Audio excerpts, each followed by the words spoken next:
In this video, I will show you how you can get rid of the black bar or the white bar at the bottom of the screen on any iPhone.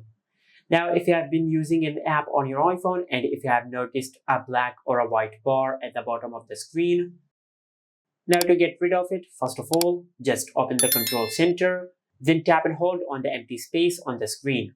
From here, just tap on add a control. Then in the search bar, just search this.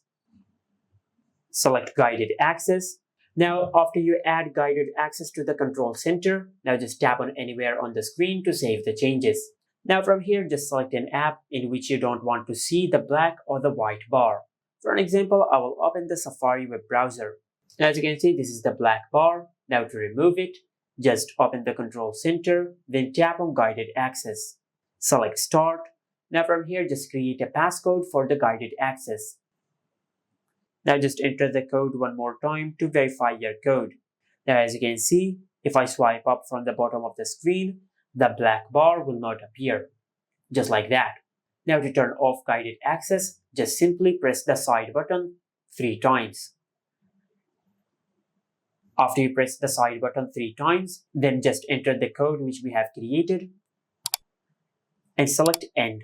And after you do that, you will be able to go to the home screen. Just like that. And whenever you want to turn off the bar at the bottom of the screen, just enable guided access back on your iPhone. Just like that. And this is it. Make sure to like, comment, and subscribe. Thank you for watching.